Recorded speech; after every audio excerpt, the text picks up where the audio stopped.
Excuse me ভাইয়া, একটা ভাইয়া এদিকে একটা প্রশ্ন করতে পারি?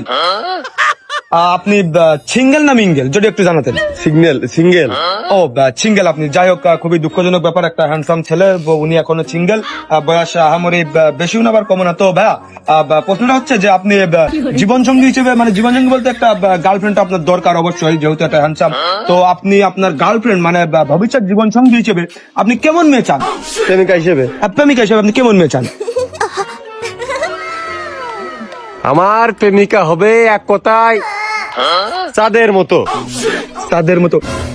ভাই আমি বুঝতে পারিনি, কিন্তু অবশ্য চাঁদের কিন্তু কলঙ্ক আছে, দাগ আছে। তো যদি বিষয়টা একটু ক্লিয়ার করে দর্শকদের উদ্দেশ্যে বলতেন। চাঁদের মতো বলতে তো ভাই আমি চাঁদের মতন দেখতে বুঝইনি, আমি বুঝেছি আমাদের প্রেমিকা যেটা হবে এটা অনেকটা চাঁদের মতো হবে। আসলে সরি ভাই, আপনার কথাটা আমি ক্লিয়ারলি বুঝতে পারলাম না, যদি একটু বুঝিয়ে বলতেন। মানে চাঁদের মতো হবে, চাঁদের মতো যদি না হয় চাঁদের মতো দেখতে কিভাবে হবে, যদি এটা একটু ক্লিয়ার করতেন। মানে প্রেমিকা গার্লফ্রেন্ড হবে চাঁদের মতো, মানে রাত্রি আসবে দিনই চলে যাবে। ও আচ্ছা আচ্ছা, ধন্যবাদ ধন্যবাদ ধন্যবাদ আপনাকে ভাই, আপনার মূল্যবান সময় দেওয়ার জন্য।